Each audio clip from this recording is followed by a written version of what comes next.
Is ChatGPT and VA disability claims a match made in heaven? No, probably not. I love the AI revolution. I think that it's incredibly powerful. It can help us get more done in a day, help us organize our thoughts, help us with research. But there are a number of pitfalls to these AI tools, as great as they may be. I want to talk about some of these pitfalls when they come to VA disability claims. First, let's talk about whether you have a purpose-built VA AI tool or you're just using ChatGPT or Claude or one of these other things out there. A purpose-built tool that knows VA disability is probably going to be much better than just plugging things into ChatGPT. Here's why. First, ChatGPT and other AI tools will hallucinate. They'll just make stuff up and get it wrong sometimes. There's actually a pretty funny story out there about lawyers getting in trouble for using AI. A little while ago, some lawyers decided to take a shortcut in one of their briefs that they filed with the court and decided to have ChatGPT and generative AI give it a go. And then they just went ahead and filed that brief that ChatGPT spit out for them. When the court went back to look at the cases that were actually referenced in the file or in the brief, the court realized that they were all non-existent. In this very important court document, in fact, the attorneys had let the ChatGPT cite to case law that just did not exist. And they got in some big trouble for that because it was kind of as if they'd lied to the court.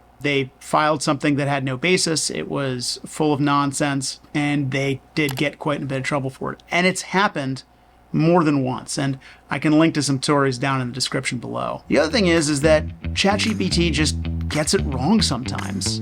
It's kind of disappointing, but if you go to YouTube, search for ChatGPT got it wrong, and you will find many, many examples of people asking questions of the AI and the AI giving the wrong answer. And then that person will correct them based on the right answer. And there are a couple of reasons for that. First of all, AI, the way AI works, is that it takes in a whole bunch of data and then reviews this information and figures out the best answer possible by basically guesswork. And it guesses based on all these various data points, but if some of this data is incorrect, garbage in, garbage out, right? Or it just guesses wrong, it will very confidently give you the incorrect answer. And there's even examples of people politely telling AI, hey, you were wrong, and then AI coming back and saying, oh yeah, you were right, sorry, here's the correct answer. So again, if you start asking very technical questions, the AI just might not get it right. So you gotta double check with this stuff.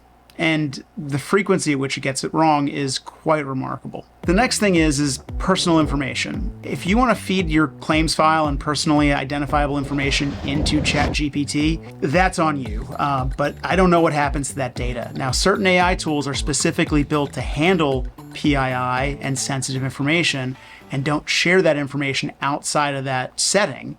But we don't know necessarily what happens to ChatGPT or Claude or Google or this other information. Again, your information may be aggregated and used to build a profile on you or some sort of, I don't say nefarious purpose, but if you start getting ads for CPAP machines after you ask ChatGPT about sleep apnea, well, don't be surprised, right? We don't know where that information is going, so I would definitely not want to submit anything with social security numbers or medical conditions into that model. The next thing is that ChatGPT and these other tools can often lack not just the context of the question you're asking, but also not know what follow-up questions to ask. And I'm going to tell a story and illustrate this based on an experience I had about 10 years ago when I was still in the Army. So I was a captain, judge advocate, lawyer, and someone came to me with an ethics question because I was the ethics counselor for that unit.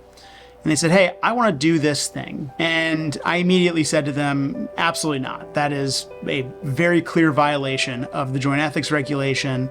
And if you do this, you could get in a lot of trouble for it. You could potentially get hit by the IG, you could get reprimanded, non-judicial punishment. Like it's bad news. Don't do it. But we had a 20-minute conversation after that. And that conversation was all about more details about this particular situation this person was faced with and the circumstances of what they wanted to do and who was going to be there and whose money were they going to spend, and all of these various questions. And this back and forth eventually got us to a fact that this other individual never bother to mention because it didn't seem significant to them. But to me, as the attorney, it was huge.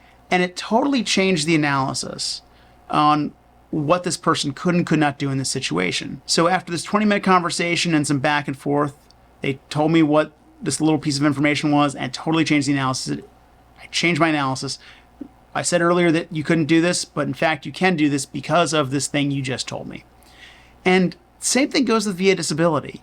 There are a lot of little facts and pieces of information that can completely change how we approach a disability claim or getting service connection. So again, little bits of context are important. The other thing is too, as I said before, ChatGPT does not have your claims file. They haven't gotten it through through VBMS like us accredited attorneys can. And they haven't done the deep dive into what's going on in your particular case. And quite frankly, even if you were to upload your entire file to ChatGPT, which I do not recommend, it still might not have all of the information necessary to properly advise you because ChatGPT wasn't built to specifically handle VA disability claims. Sure, it can apply the CFR and sure, it can look at some case law maybe, but it's not going to be able to get you the answer that an experienced practitioner might be able to do. Now, that being said, ChatGPT can be a great tool for certain things, if you don't mind maybe sharing some information. For instance, you might want to ask it, hey, what conditions are common secondary conditions to sleep apnea? Or how might my sleep apnea be related to my PTSD or my sinusitis or whatever, right? And it might provide some things for you to start thinking about. Now, honestly, those questions are best answered by a doctor who knows you and knows your situation. It's not something you would ask, say, a Facebook group or a Reddit thread. ChatGPT might be a little bit better because it's pulling in some medical information, but realistically, it's only a place that you'd want to get started, and then you maybe take that information elsewhere. Again, you got to trust the people that are doing this work day in and day out, who really understand what's going on, or you're using a purpose-built tool, maybe even best, an expert who's using a purpose-built tool to figure out how to help you in your particular situation, because every situation is a little bit different. With that said, if the VA has screwed up your claim somehow, reach out to us. Let's see how we can help. Till next time, take care.